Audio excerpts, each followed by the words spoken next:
What's up, guys? It's Coach Caglione here, and this is another edition of the Powerlifting for the People podcast. I'm your host, Coach Caglione, and I've been involved with powerlifting and strength coaching for over 13 years. And today we're talking about bulking.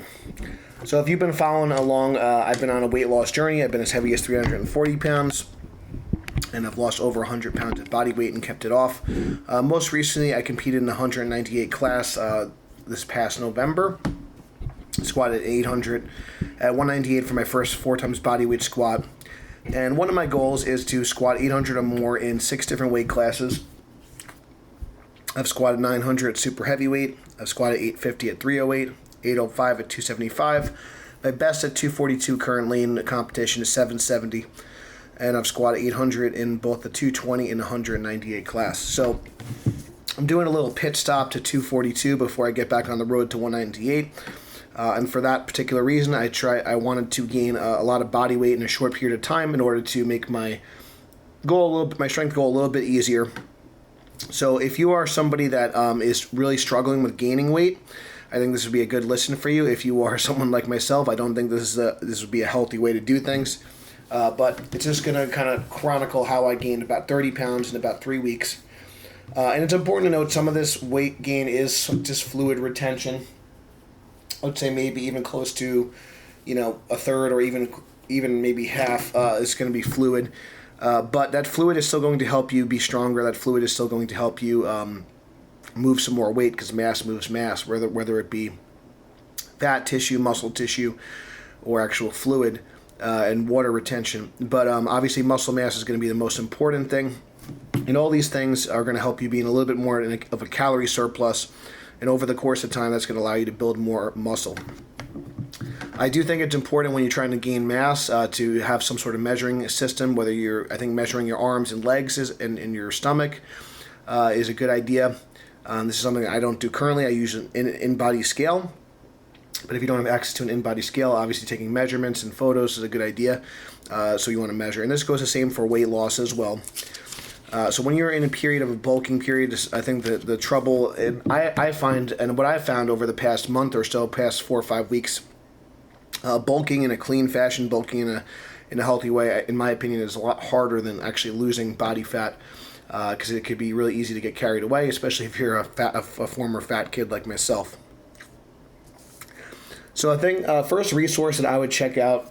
You can check it out after you listen to this, as well as Stan Efferding's Vertical Diet. I think there's a lot of great stuff in there if you're trying to improve your performance and improve your muscle mass. There are some tweaks that I've made for both fat loss and weight gain, but in general, I think it's a great system. I think it's very easy to follow. And I'm a big proponent of having a lot of red meat and rice. I enjoy having steak. I enjoy having ground beef. I enjoy having rice. I digest it well. And that's kind of one of the biggest factors of the vertical diet. Stan tries to pick foods that are a little bit easier digestible so you can have more meals in a day and get more food in. If you're kind of, just having pasta, pizza, and pancakes, that's going to leave you bloated. It's going to really mess up your digestion. So, and I am going to talk about cheat meals and treat meals in a little bit later. But in general, the bulk of your food should come from a good protein source. It doesn't need to be the most super lean red meat or a super lean beef, just because now we're trying to gain weight, and rice. So we're not just having junk to drive those calories in. I do find that the rice helps also kind of shuttle the protein into your body a little bit easier. It allows you to eat a little bit more. If you're just having the meat by itself, I find that you get satiated a lot quicker. So having some sort of protein with a carbohydrate source multiple times throughout the day is going to be very effective. I would also make sure that you're salting your food, making sure the electrolytes are high. That's going to allow you to hold on to water a little bit easier. That's going to be very, very important. I think when it comes to digesting a little bit quicker, I think having more similar foods and not too much variety is important as well, so your body gets used to digesting the same thing over and over. I think that could be very, very effective. Probably the biggest change was my water intake and my my green vegetable intake. So I wasn't having as much spinach, I wasn't having as much Brussels sprouts and asparagus and things like that. Although I find there's a lot of health benefits to vegetables if you're trying to bulk and you're somebody that's struggling with gaining weight, I think eliminating vegetables completely or just minimizing them for at least for a period of time might be something to consider. It's something that I've used because again, the vegetables are gonna kind of, I have found for myself, they're going to kind of make you fuller because all the fiber content. It's low calories, high volume. So when you're dealing with high volume, lettuce is a really great example. There's really not much nutrients to it. There's not many calories to it. Other vegetables might have a lot of micronutrients, but it's still going to be a high volume of food per calorie. So that's going to take up valuable real estate in your stomach. So that's something to consider when you're picking out foods. So you might want to consider starchier forms of vegetables like a potato. So if you normally get your potassium from spinach, you might want to consider having some more potatoes or other kind of starches that have high amounts of potassium in them to make sure you're getting enough potassium. So that's something to consider. Obviously, if you're having trouble getting down a lot of the red meat, having one shake or two per day can be very effective. So just a whey protein is good. If you don't tolerate whey as well, you could do like a pea or hemp blend. But that's a good way to kind of make sure you're getting your protein requirement in if you're having trouble during the bulking diet. So drinking your calories can be effective as well. One of the biggest tips that I have in terms of getting just more calories in and without even really noticing it is adding either honey and or just actual sugar like dextrose to your rice. It's going to allow you to digest a little bit easier. It's going to kind of stimulate your appetite a little bit more. So again, adding some honey or sugar onto your rice, really, really effective way to make sure that you're stimulating your appetite and getting more food in. We just talked about drinking your calories, but in terms of drinking water, I would probably limit a little bit. You're going to be having a lot of carbohydrates on a bulking diet. So you're not going to need as much fluid just because your carbohydrates are going to hydrate you. You're going to pull some more water from if you're having things like fruit.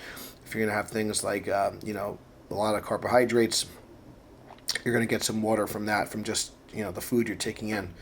Whereas if you're on a restrictive diet, if you're in a fat loss phase, if you're kind of cutting, you're not going to, you're going to need a lot more water to kind of stay hydrated. Especially if you're on like a ketogenic diet or a lower carbohydrate diet or a carnivore style diet, you're definitely going to need to drink more water and have more salts and more electrolytes. Your body's going to be craving those things. Other things to consider if you're really, really struggling, and again, I had a very short time to put on this, 30 pounds in 3 weeks.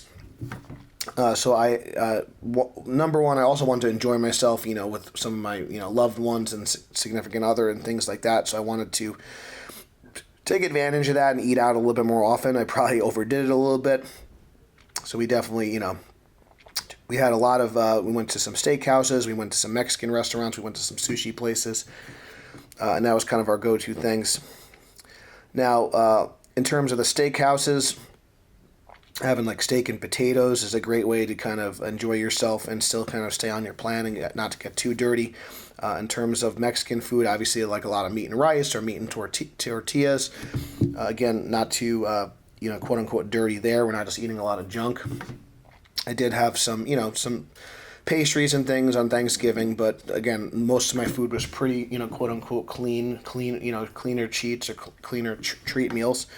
And obviously sushi is a lot of, getting the healthy fats from like the salmon and things like that, plus the sushi rice. So those are kind of what I advocate as far as treat meals. I think those all make sense, but if you have, like, again, meat and potatoes or meat and rice, as opposed to something like a meat and a pasta, I don't think, especially I've definitely felt as I've gained the weight a little bit more like joint inflammation and things like that when I've had too much wheat. That's just me personally. Doesn't mean that's going to happen to you, but I feel better when I'm having rice and potatoes versus wheat and wheat products and more processed grains. So I prefer, like, again, I'd err on the side of having more rice and potatoes versus, kind of flour and wheat products. I did have some wheat, obviously, from the tortillas. But besides that, then, I kind of tried to limit the amount of bread and things like that I've had, and only had those things sparingly.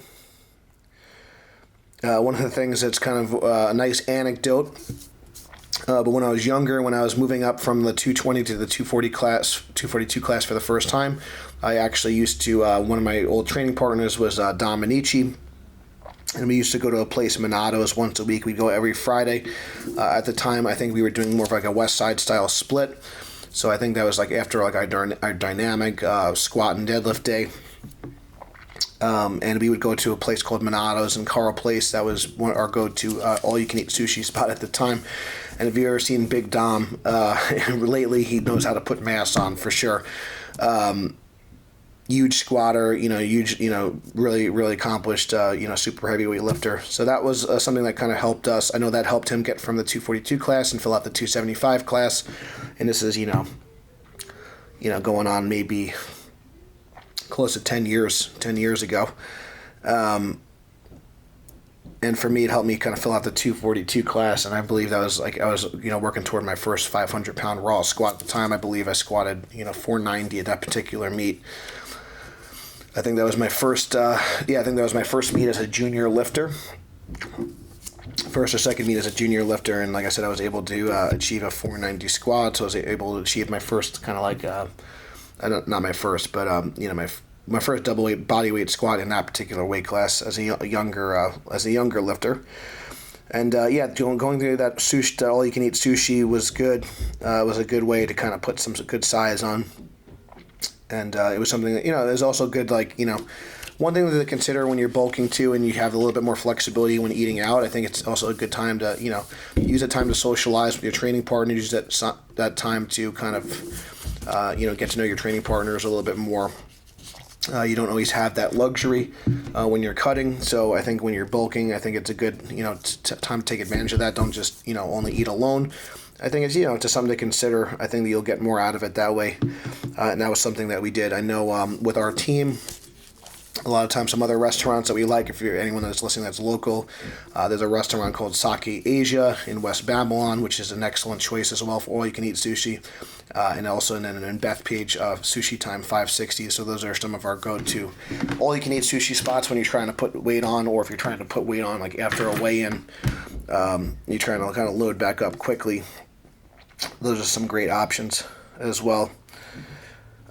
Some other kind of considerations that you should kind of think about is that you want to just, sleep more, move less. So maybe taking a nap after your training session, try to not, do as much cardio, if any. Maybe just, go from doing interval training to just some lower intensity walking just to keep your heart healthy. But you're just going to kind of move less, sleep more, rest a little bit more. The less kind of, non-related exercise calories that you can get. So you want to burn, if you're burning less calories, it's going to allow you to kind of put more weight on.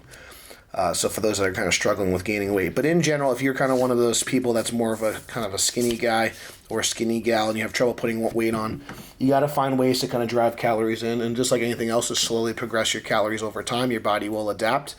But in general, a lot of times people think they're eating enough, but they're just not eating enough.